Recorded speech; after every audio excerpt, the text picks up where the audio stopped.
ओम शांति ओम शांति। आज महावाक्य आरंभ करिया पूर्वर प्रथमे मिठा बाबा को आ बाप दादा को गुड मॉर्निंग जानेबा। मिठा बाबा आपण को गुड मॉर्निंग, बाप दादा को मध्य गुड मॉर्निंग, सबु आत्मा भाई भौणी मान को गुड मॉर्निंग।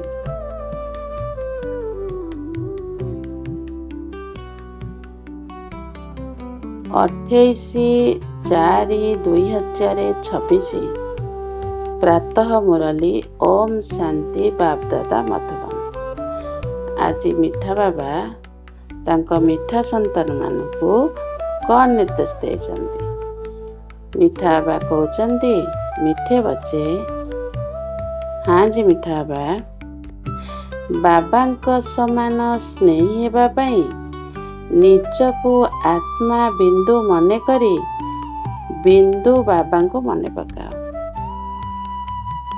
बाबा आज कौन कहले ना, बाबा समान स्नेही हेबा पई निजको आत्मा बिंदु मने करी बिंदु बाबा को मने पकाओ।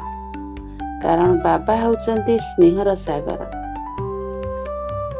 तेणु बाबा कहते जदि बाबा समान स्नेही हबार अछि ताले से स्नेहर सागर को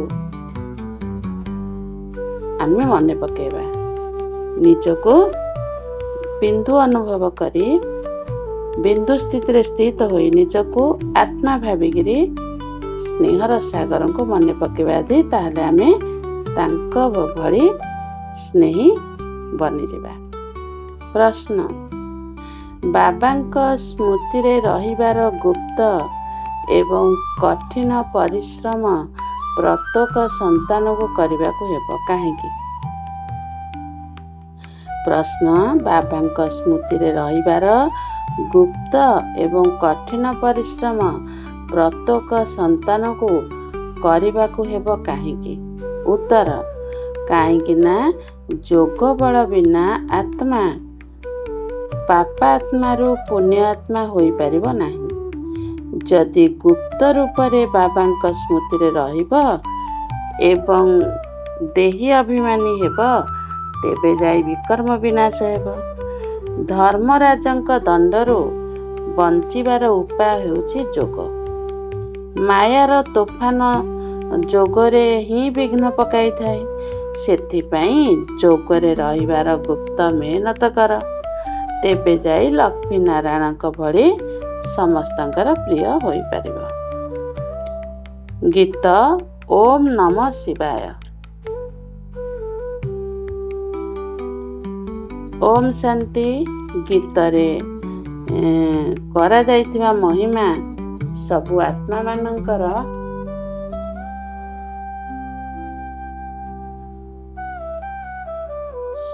पितांकर भगवान अथवा बाबा को मने पकाउछंती।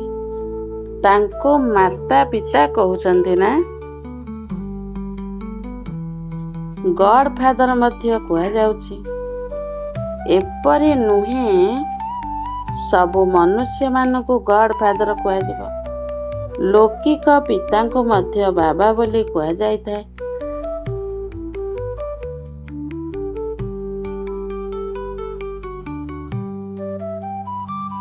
लौकिक पिता मध्य पारलौकिक पिता को मने पकाई थांती।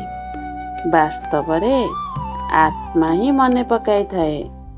आत्मा ही लौकिक पिता को मध्य मने पकाई थाए। एही आत्मा निज रूप और कर्तव्य को जानी नहीं। आत्मा निज को ही जानी नहीं, तेबे गॉड फादर को किपरि जानी पारिबो। निजर लौकिक पिता को तो समस्ते जानिछंती, तांको ठारू संपत्ति मिलुछि, नचेते काहेकि मने पकाइबे। पारलौकिक पिता ठारू निश्चय संपत्ति मिलुथिबो। कहउचंती ना, ओ गॉड फादर तांको ठारू दया क्षमा चाहुचंती, काहेकि ना पाप करि चलिछंती। एहा मध्य ड्रामा रे निर्धार्य रहिछि। किंतु आत्मा और परमात्मा को जानिबा यह कष्टसाध्य विषय। ଏହା ସହଜରୁ ସହଜ ପୁଣି କଷ୍ଟରୁ କଷ୍ଟତର ମଧ୍ୟ। ଯଦିଓ ବିଜ୍ଞାନର କୌଶଳ ଶିଖି ଚନ୍ଦ୍ର ପର୍ଯ୍ୟନ୍ତ ଚାଲି ଯାଉଛନ୍ତି, ତଥାପି ଏହି ଜ୍ଞାନ ଆଗରେ ତାହା ତୁଚ୍ଛ ଅଟେ। ନିଜକୁ ଓ ବାବାଙ୍କୁ ଜାଣିବା ବହୁତ କଷ୍ଟକର ଅଟେ। ଯେଉଁ ସନ୍ତାନମାନେ ନିଜକୁ ବ୍ରହ୍ମା କୁମାର କୁମାରୀ ବୋଲାଉଛନ୍ତି, ସେ ମଧ୍ୟ ନିଜକୁ ଆତ୍ମା ନିଶ୍ଚୟ କରି ମୁଁ ଆତ୍ମା ବିନ୍ଦୁ, ଆମର ପିତା ମଧ୍ୟ ବିନ୍ଦୁ, ଏହା ଭୁଲି ଯାଉଛନ୍ତି। ଏହା ହେଉଛି କଷ୍ଟକର ବିଷୟ। ନିଜକୁ ଆତ୍ମା ବୋଲି ଭୁଲି ଯାଉଥିବାରୁ ବାବାଙ୍କୁ ମଧ୍ୟ ଭୁଲି ଯାଉଛନ୍ତି। ଦେହୀ ଅଭିମାନୀ ହେବାର ଅଭ୍ୟାସ ନାହିଁ। ବିନ୍ଦୁ ଆତ୍ମାରେ ହିଁ 84 ଜନ୍ମର ପାଠ ନିର୍ଦ୍ଧାର୍ଯ୍ୟ ହୋଇ ରହିଛି। ମୁଁ ଆତ୍ମା, ଯିଏକି ଭିନ୍ନ ଭିନ୍ନ ଶରୀର ନେଇ ଅଭିନୟ କରୁଛି, ଏହା ଘଡ଼ି ଘଡ଼ି ଭୁଲି ଯାଉଛନ୍ତି। ଏହା ହିଁ ମୁକ୍ତ ବୁଝିବାର କଥା। ଆତ୍ମା ଓ ପରମାତ୍ମାଙ୍କୁ ବୁଝିବା ବ୍ୟତୀତ ବାକି ଜ୍ଞାନ ତ ସମସ୍ତଙ୍କ ବୁଦ୍ଧିରେ ଆସିଯାଉଛି। ଆମେ 84 ଜନ୍ମ ନେଉଛୁ। ସୂର୍ଯ୍ୟବଂଶୀ, ଚନ୍ଦ୍ରବଂଶୀ,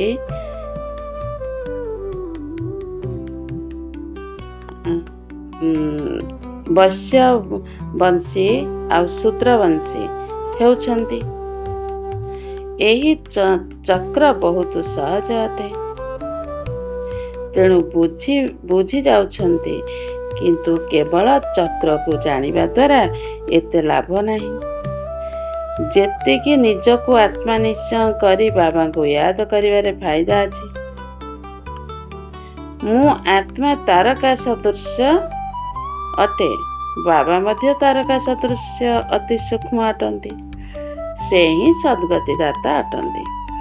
ତାଙ୍କୁ ୟାଦ କରିବା ଦ୍ୱାରା ହିଁ ବିକର୍ମ ବିନାଶ ହେବ। ଏହି ପ୍ରକ୍ରିୟାରେ କେହି ବି ନିରନ୍ତର ୟାଦ କରୁନାହାନ୍ତି। ଦେହୀ ଅଭିମାନୀ ହେଉନାହାନ୍ତି। ଘଡ଼ି ଘଡ଼ି ସ୍ମୃତିରେ ରହୁଛି ଯେ ମୁଁ ହେଉଛି ଆତ୍ମା। ବାବାଙ୍କ ନିର୍ଦ୍ଦେଶ ହେଉଛି, ମୋତେ ମନେ ପକାଇଲେ ବିକର୍ମ ବିନାଶ ହେବ। ମୁଁ ବିନ୍ଦୁ ଅଟେ। ଏଠାରେ ଆସି ଅଭିନୟ କରୁଛି। କଳି ଯୁଗରେ ମୋ ମଧ୍ୟରେ 5 ବିକାରର କଳଙ୍କି ଲାଗିଯାଇଛି। ଏବେ ସତ୍ୟ ଯୁଗକୁ ଯିବାକୁ ହେବ। ସେଥିପାଇଁ ବାବାଙ୍କୁ ବହୁତ ସ୍ନେହର ସହିତ ୟାଦ କରିବାକୁ ହେବ। ଏହି ରୀତିରେ ବାବାଙ୍କୁ ୟାଦ କଲେ ପାପ ନାଶ ହେବ। ଏଥିରେ ହିଁ ମେହନତ ରହିଛି।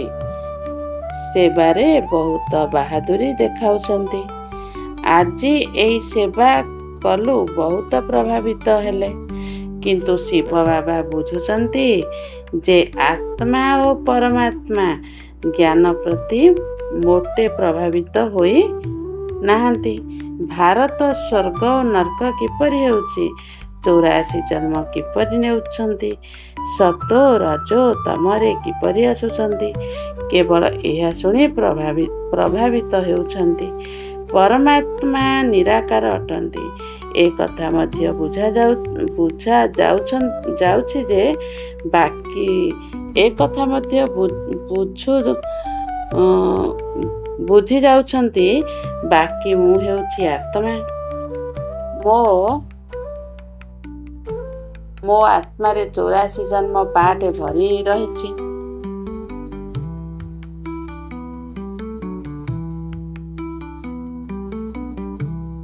ବାବା ମଧ୍ୟ ବିନ୍ଦୁ। ତାଙ୍କ ପାଖରେ ସମସ୍ତ ଜ୍ଞାନ ରହିଛି। ତାଙ୍କୁ ହିଁ ମନେ ପକାଇବାକୁ ହେବ। ଏ କଥା କେହି ବି ବୁଝୁନାହାନ୍ତି। ମୁଖ୍ୟ କଥା ବୁଝୁନାହାନ୍ତି। ବିଶ୍ୱର ଇତିହାସ ଭୂଗୋଳର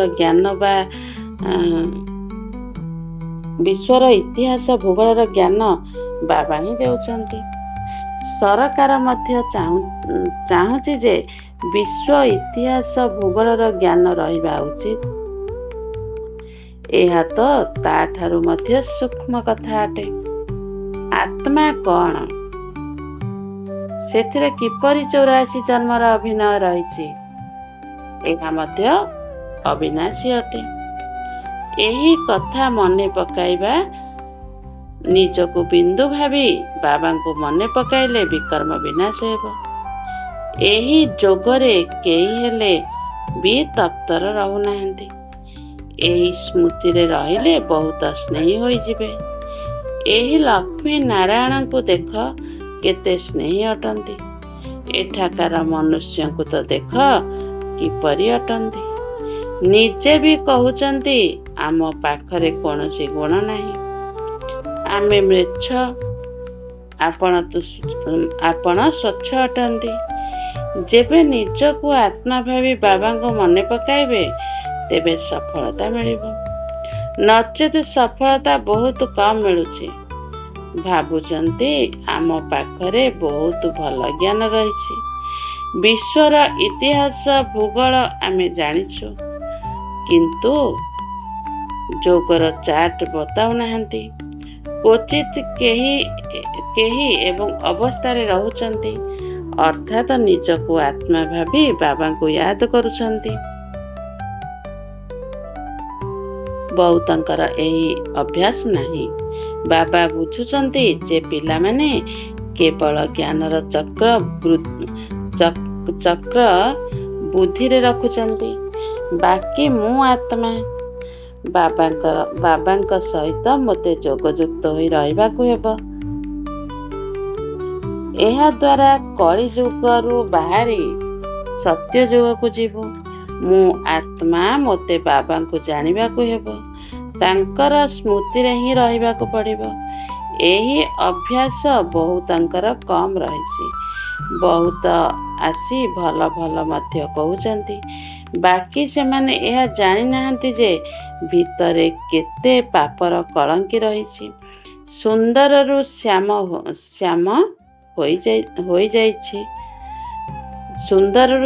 ହୋଇଯାଇଛୁ, ପୁଣି ସୁନ୍ଦର କିପରି ହେବୁ, ଏ କଥା କେହି ବି ଜାଣିନାହାନ୍ତି। କେବଳ ଇତିହାସ ଭୂଗୋଳ ଜାଣିଲେ ହେବ ନାହିଁ, ପବିତ୍ର କିପରି ହେବୁ। ଦଣ୍ଡ ନ ପାଇବାର ଉପାୟ ହେଉଛି କେବଳ ବାବାଙ୍କର ସ୍ମୃତିରେ ରହିବା। ଯୋଗ ଠିକ୍ ନ ରହିଲେ ଧର୍ମରାଜଙ୍କର ଦଣ୍ଡ ଭୋଗ କରିବ। ଏହା ବହୁତ ବଡ଼ ବିଷୟ, ଯାହାକୁ କେହି ଧାରଣା କରିପାରୁନାହାନ୍ତି। ନିଜକୁ ମହାଜ୍ଞାନୀ ଭାବି ବସିଯାଇଛନ୍ତି, ଏଥିରେ କୌଣସି ସନ୍ଦେହ ନାହିଁ। ମୂଳ କଥା ହେଉଛି ଯୋଗ। ଯୋଗରେ ବହୁତ ଦୁର୍ବଳ ରହିଛନ୍ତି, ସେଥିପାଇଁ ବାବା କହୁଛନ୍ତି ଖବରଦାର ରୁହ, କେବଳ ପଣ୍ଡିତ ହୁଅ ନାହିଁ। ମୁଁ ଆତ୍ମା, ମୋତେ ବାବାଙ୍କୁ ୟାଦ କରିବାକୁ ହେବ। ବାବା ନିର୍ଦ୍ଦେଶ ଦେଇଛନ୍ତି ମନ୍ମନା ଭବ।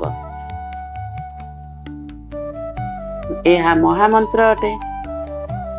ନିଜକୁ ତାରକା ସଦୃଶ ଭାବି ବାବାଙ୍କୁ ମଧ୍ୟ ସେଇଭଳି ଭାବି ୟାଦ କର।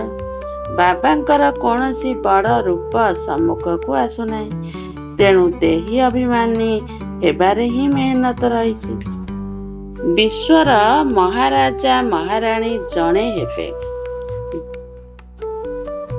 ଯାହାଙ୍କର ଲକ୍ଷ ଲକ୍ଷ ପ୍ରଜା ହେବେ।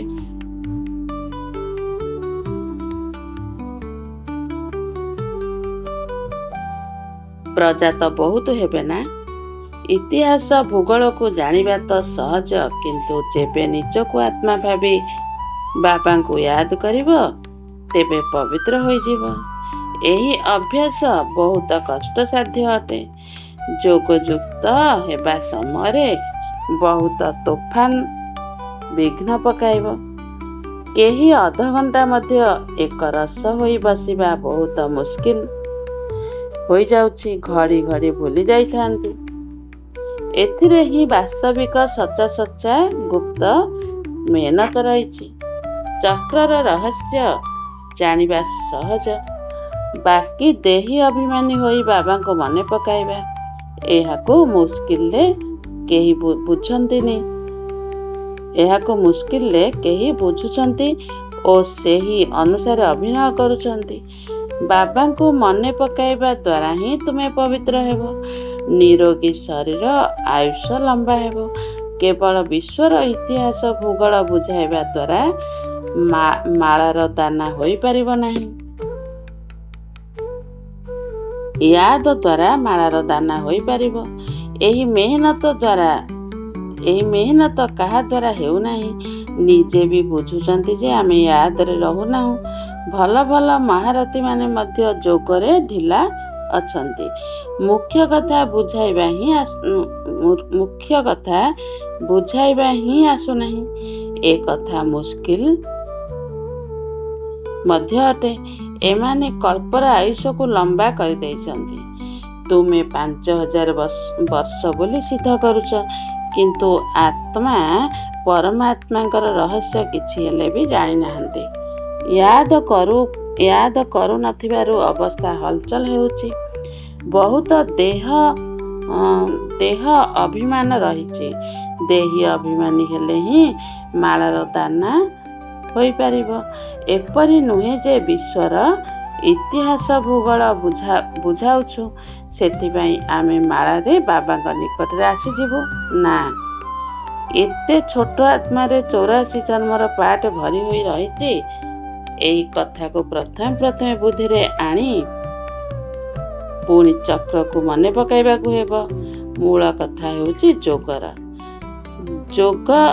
ଯୋଗୀ ଅବସ୍ଥା ଆବଶ୍ୟକ।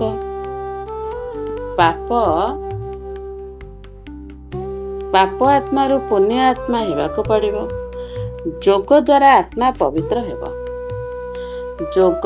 ଯୋଗ ବଳଯୁକ୍ତ ଆତ୍ମା ହିଁ ଧର୍ମରାଜଙ୍କ ଦଣ୍ଡରୁ ବର୍ତ୍ତିଯିବେ।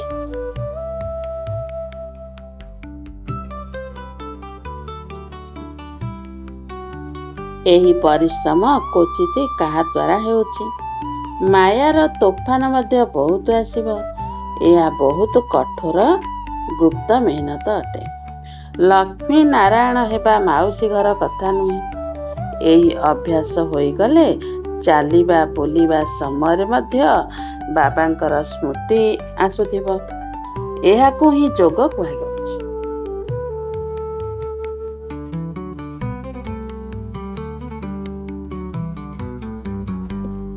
ବାକି ଏହି ଜ୍ଞାନ ତ ଛୋଟ ଛୋଟ ପିଲାମାନେ ମଧ୍ୟ ବୁଝିଯିବେ। ଚିତ୍ରରେ ସବୁ ଯୁଗ ଆଦିର ବର୍ଣ୍ଣନା ରହିଛି। ଏହା ତ ସାଧାରଣ କଥା। କୌଣସି କାର୍ଯ୍ୟ ଆରମ୍ଭ କଲେ ସ୍ୱସ୍ତିକା ଚିତ୍ର କରିଥାନ୍ତି।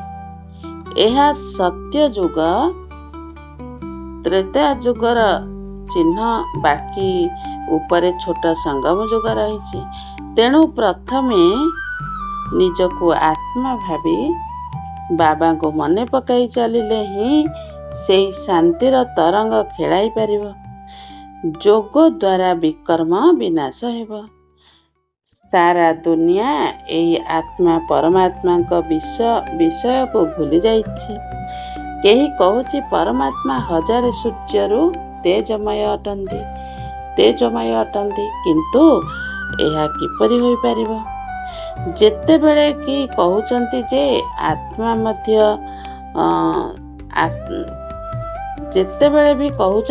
ଆତ୍ମା ସୋ ପରମାତ୍ମା, ତେଣୁ ଉଭୟ ତ ଏକ ହେଲେ ନା। ଛୋଟ ବଡ଼ର ଫରକ ରହିବ ନାହିଁ। ଏ ସମ୍ବନ୍ଧରେ ମଧ୍ୟ ବୁଝାଇବାକୁ ହେବ। ଆତ୍ମାର ରୂପ ହେଉଛି ବିନ୍ଦୁ। ଆତ୍ମା ସୋ ପରମାତ୍ମା ହୋଇଥିବାରୁ ପରମାତ୍ମା ମଧ୍ୟ ବିନ୍ଦୁ ହେଲେ ନା। ଏଥିରେ ଫରକ ତ ହୋଇପାରିବ ନାହିଁ। ସମସ୍ତେ ପରମାତ୍ମା ହୋଇଗଲେ ତେବେ ସମସ୍ତେ ସୃଷ୍ଟିକର୍ତ୍ତା ହୋଇଯିବେ। ଏକ ବାବା ସମସ୍ତଙ୍କର ସଦ୍ଗତି ଦାତା ଅଟନ୍ତି ନା। ବାକି ତ ପ୍ରତ୍ୟେକଙ୍କୁ ନିଜ ନିଜର ଅଭିନୟ ମିଳିଛି। ଏହାକୁ ବୁଦ୍ଧିରେ ରଖିବାକୁ ହେବ। ଏବେ ବୁଝିବାର କଥା। ବାବା କହୁଛନ୍ତି ମୋତେ ମନେ ପକାଅ, ତେବେ ପାପ କଟିଯିବ।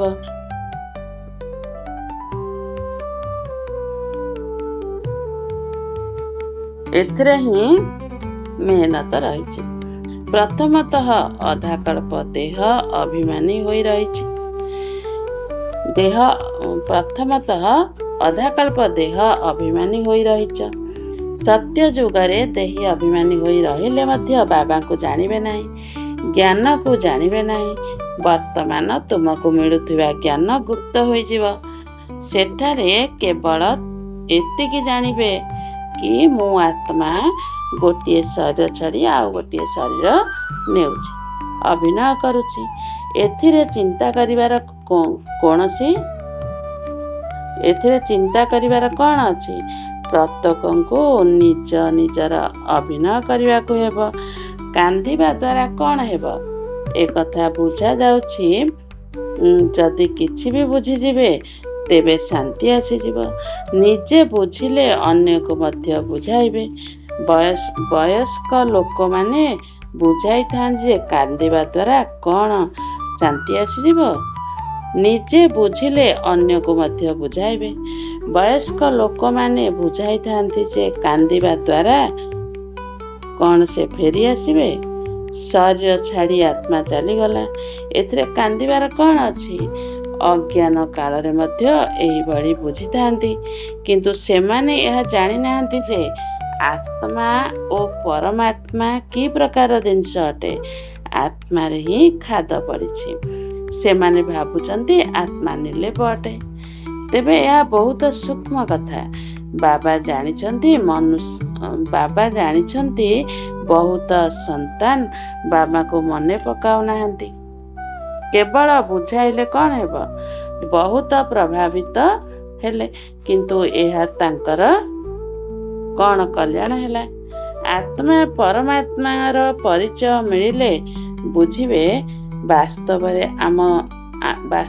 ଆମେ ତାଙ୍କର ସନ୍ତାନ। ବାବା ହିଁ ପତିତ ପାବନ ଅଟନ୍ତି। ଆମକୁ ଆସି ଦୁଃଖରୁ ମୁକ୍ତ କରୁଛନ୍ତି। ସେ ମଧ୍ୟ ବିନ୍ଦୁ ଅଟନ୍ତି। ତେଣୁ ବାବାଙ୍କୁ ବିଶେଷ ୟାଦ କରିବାକୁ ହେବ। ବାକି ଇତିହାସ ଭୂଗୋଳ ଜାଣିବା କିଛି ବଡ଼ କଥା ନୁହେଁ। ଯଦିଓ ତେଣୁ ବାବାଙ୍କୁ ନିରନ୍ତର ୟାଦ କରିବାକୁ ହେବ। ବାକି ଇତିହାସ ଭୂଗୋଳ ଜାଣିବା କିଛି ବଡ଼ କଥା ନୁହେଁ। ଯଦିଓ ବୁଝିବା ପାଇଁ ଆସୁଛନ୍ତି, କିନ୍ତୁ ଏହି ଅବସ୍ଥାରେ ତତ୍ପର ରୁହନ୍ତୁ ଯେ ମୁଁ ଆତ୍ମା ଅଟେ। ଏହିଥିରେ ହିଁ ମେହନତ ରହିଛି। ଆତ୍ମା ପରମାତ୍ମାଙ୍କର କଥା ତ ତୁମକୁ ବାବା ହିଁ ଆସି ବୁଝାଉଛନ୍ତି। ସୃଷ୍ଟିର ଚକ୍ର ତ ସହଜ ଅଟେ। ଯେତେ ସମ୍ଭବ ଉଠିବା ବସିବା ସମୟରେ ଦେହୀ ଅଭିମାନୀ ହେବାର ମେହନତ କରିବାକୁ ହେବ। ଦେହୀ ଅଭିମାନୀ ବହୁତ ଶାନ୍ତ ରହିଥାନ୍ତି। ବୁଝନ୍ତି ଯେ ମୋତେ ନୀରବରେ ରହିବାକୁ ହେବ। ନିରାକାରୀ ଦୁନିଆକୁ ଯାଇ ବିରାଜମାନ ହେବାକୁ ପଡ଼ିବ। ମୋର ଅଭିନୟ ମଧ୍ୟ ପୁରା ହେଲା। ବାବାଙ୍କ ରୂପ ଛୋଟ ବିନ୍ଦୁ ବୋଲି ବୁଝିବେ। ବାବା କୌଣସି ବଡ଼ ଲିଙ୍ଗ ନୁହନ୍ତି। ବାବା ବହୁତ ଛୋଟ ଅଟନ୍ତି। ସେ ହିଁ ଜ୍ଞାନର ସାଗର। ସମସ୍ତଙ୍କର ସଦ୍ଗତିଦାତା ଅଟନ୍ତି। ମୁଁ ଆତ୍ମା ମଧ୍ୟ ନଲେଜଫୁଲ ହେଉଛି। ଏପରି ଚିନ୍ତନ ଚାଲିଲେ ତେବେ ଯାଇ ଉଚ୍ଚ ପଦ ପାଇପାରିବ।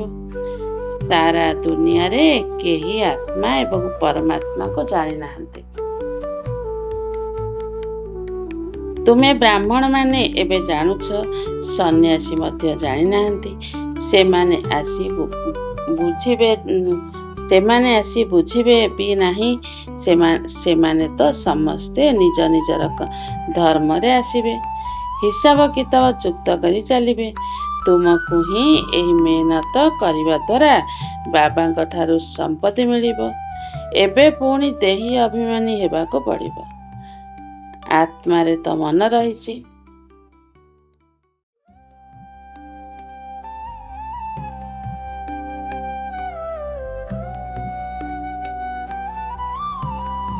ମନ ରହିଛି ନା? ଆତ୍ମାକୁ ହିଁ ବାବାଙ୍କ ସହିତ ମନ ଲଗାଇବାକୁ ହେବ। ଶରୀରରେ ମନ ନାହିଁ। ଶରୀରରେ ସବୁ ସ୍ଥୂଳ କର୍ମେନ୍ଦ୍ରିୟ ରହିଛି। ମନକୁ ବାବାଙ୍କ ସହ ଲଗାଇବା ଏବଂ ଆତ୍ମାର କାମ ଅଟେ। ନିଜକୁ ଆତ୍ମା ଭାବି ପୁଣି ପରମାତ୍ମା ବାବାଙ୍କ ସହିତ ହୃଦୟ ଲଗାଇବାକୁ ହେବ। ଆତ୍ମା ବହୁତ ସୂକ୍ଷ୍ମ ଅଟେ। କେତେ ଛୋଟ ସୂକ୍ଷ୍ମ ଆତ୍ମା, ପୁଣି କେତେ ଅଭିନୟ ରହୁଛି, କେତେ ଅଭିନୟ କରୁଛି। ଏହା ହେଲା କୁଦରତ ବା ପ୍ରକୃତି। ଏତେ ଛୋଟ ଆତ୍ମାରେ କେତେ ଅବିନାଶୀ ପାଠ ଭରି ହୋଇ ରହିଛି, ତାହା କେବେ ଲିଭିବ ନାହିଁ। ବହୁତ ସୂକ୍ଷ୍ମ ଅଟେ। ତୁମେ ଚେଷ୍ଟା କଲେ ମଧ୍ୟ ବଡ଼ ଜିନିଷ ମନେ ପଡ଼ିବ। ମୁଁ ଆତ୍ମା ଛୋଟ ତାରକା ସଦୃଶ ଅଟେ। ବାବା ମଧ୍ୟ ଛୋଟ ଅଟନ୍ତି। ତୁମକୁ ପ୍ରଥମେ ଏହି ମେହନତ କରିବାକୁ ହେବ। ଏତେ ଛୋଟ ଆତ୍ମା ହିଁ ବର୍ତ୍ତମାନ ପତିତ ହୋଇଯାଇଛି। ଆତ୍ମାକୁ ପବିତ୍ର କରିବା ପାଇଁ ଏହା ହେଉଛି ପ୍ରଥମ ଉପାୟ। ପାଠ ପଢ଼ିବାକୁ ହେବ, ବାକି ଖେଳକୁଦ କରିବା ଓ ଅଲଗା କଥା। ଖେଳିବା ମଧ୍ୟ ଏକ କଳା। ପାଠପଢ଼ା ଦ୍ୱାରା ପଦ ମିଳିଥାଏ। ଖେଳକୁଦ କରିବା ଦ୍ୱାରା ପଦ ମିଳେ ନାହିଁ। ଖେଳ ଆଦିର ବିଭାଗ ଅଲଗା ହୋଇଥାଏ। ତାହା ସହିତ ଜ୍ଞାନ ଅଥବା ଯୋଗର ସମ୍ପର୍କ ନାହିଁ। ଏହି ଭୋଗ ଆଦି ଲଗାଇବା ମଧ୍ୟ ଖେଳ ଅଟେ। ମୁଖ୍ୟ କଥା ହେଉଛି ବାବାଙ୍କୁ ମନେ ପକାଅ।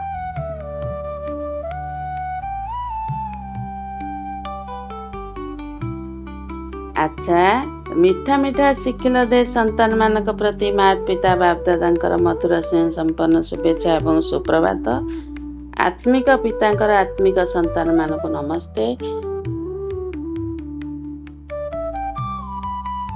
ଆତ୍ମିକ ସନ୍ତାନମାନଙ୍କ ତରଫରୁ ଆତ୍ମିକ ପିତାଙ୍କୁ ଆଉ ବାପଦାଦାଙ୍କୁ ନମସ୍ତେ ନମସ୍ତେ ନମସ୍ତେ। ସବୁ ଆତ୍ମାମାନଙ୍କର ଛୋଟିଆ ଦିଲରୁ ଆତ୍ମିକ ପିତାଙ୍କୁ ଆଉ ବାପଦାଦାଙ୍କୁ ଅଗଣିତ ଧନ୍ୟବାଦ, ଅଗଣିତ ଶୁକ୍ରିୟା। ଶୁକ୍ରିୟା ବାବା, ଶୁକ୍ରିୟା ବାବା, ଶୁକ୍ରିୟା ବାବା। ଆପଣଙ୍କୁ ବହୁତ ବହୁତ ଶୁକ୍ରିୟା। ବାହା ମିଠା ବାବା, ବାହା ଆତ୍ମା, ବାହା ଡ୍ରାମା, ବାହା ଏ ପୁରୁଷୋତ୍ତମ କଲ୍ୟାଣକାରୀ ସଙ୍ଗମ ଯୁଗକୁ, ବାହା ଏ ଈଶ୍ୱରୀୟ ପରିବାରକୁ, ସମସ୍ତଙ୍କୁ ବାହା। ଧାରଣା ପାଇଁ ମୁଖ୍ୟ ସାରାଂଶ। ଆଜି ବାବା କ'ଣ କହିଛନ୍ତି? 1 ନମ୍ବର ପଏଣ୍ଟ, ଧର୍ମରାଜଙ୍କ ଦଣ୍ଡରୁ ରକ୍ଷା ପାଇବା ପାଇଁ ଯୋଗରେ ରହିବାର ଗୁପ୍ତ ମେହନତ କରିବାକୁ ହେବ। ପାବନ ହେବାର ଉପାୟ ହେଲା ନିଜକୁ ଆତ୍ମା ବିନ୍ଦୁ ଭାବି ବିନ୍ଦୁ ବାବାଙ୍କୁ ମନେ ପକାଇବା।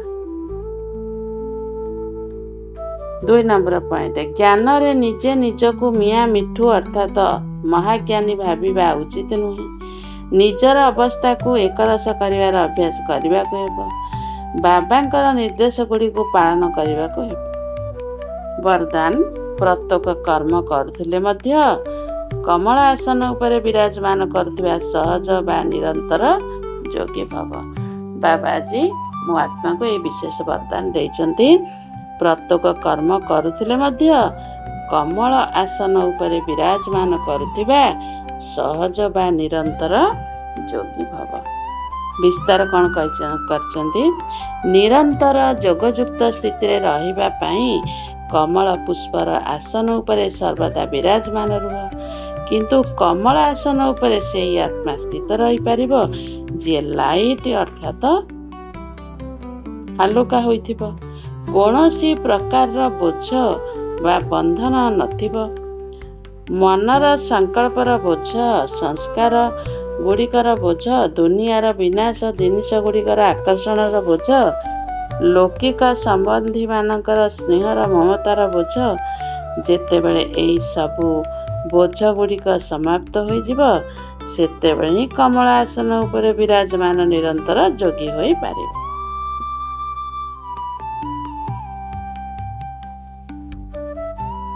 ସ୍ଲୋଗାନ। ବାବା ଆଜି ସ୍ଲୋଗାନ କ'ଣ କହିଛନ୍ତି? ଯଦି ସହନଶୀଳତାର ଗୁଣକୁ ଧାରଣ କରିନେବା, ତେବେ ଅସତ୍ୟର ସାହାରା ନେବାକୁ ପଡ଼ିଥାଏ।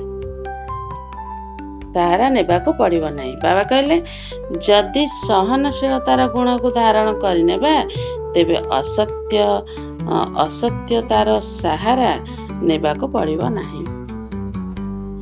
अव्यक्त इशारा महान हेबा पाई मधुरता एवं नर्मतार गुण को धारण कर। कहार संस्कार जदि सरल बा मधुर होइथाए तेबे सेही संस्कार तार स्वरूप देखा जाइथाए।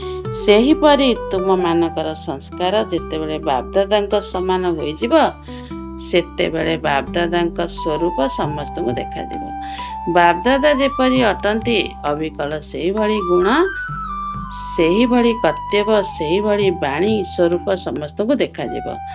बापदादा जेपरि अटंती अविकल सेहीपरि गुण सेहीपरि कर्तव्य सेहीपरि वाणी एवं सेहीपरि संकल्पर अनुभव हेब। समस्तଙ୍କ मुखरू बाहरिब ये तो अविकल तांक भली लागुछंती। ओम शांति ओम शांति ओम शांति।